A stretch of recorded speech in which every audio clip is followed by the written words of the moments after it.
And that's one thing through this conversation, I changed my mind on a little bit, because I do agree in the sense that millionaires are probably going to be fine either way.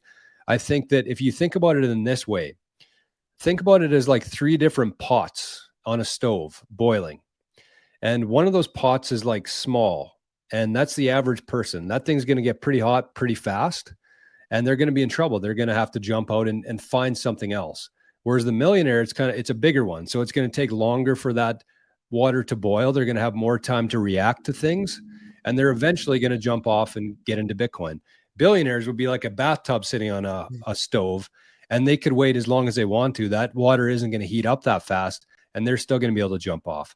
So I think that, going off of that, this is the average person. There is urgency here. You can save yourself, or you can be in a lot of trouble for what's about to play out here in the next little while.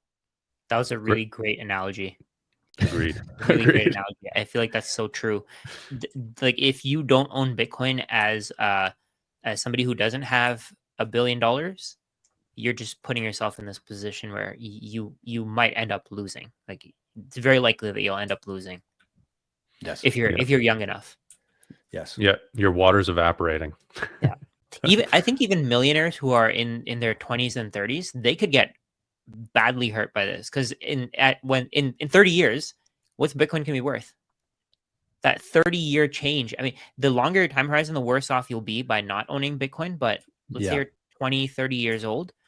If you keep waiting and you keep waiting, it's gonna go to 1 million. It's gonna go to 10 million, and then by that time, the cash flow that you're getting from your property, it may not even be worth it. Because even now, I'm talking to so many people who are taking a loss on their properties. Like they're renting it at a loss. They're putting in, let's say they're getting $2,500 from their tenant. They're putting in $1,500 of their own money. That's wild. And probably the only reason why they're doing that is maybe they've tried to list it, but you still have to find a local buyer for that.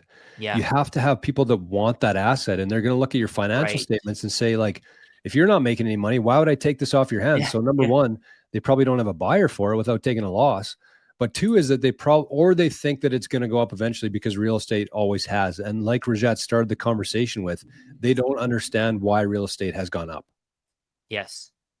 They haven't studied money. They haven't studied, like, most people don't understand that if you say to the average person, the US dollar is fake money, they're gonna think that you're like a crackhead or something.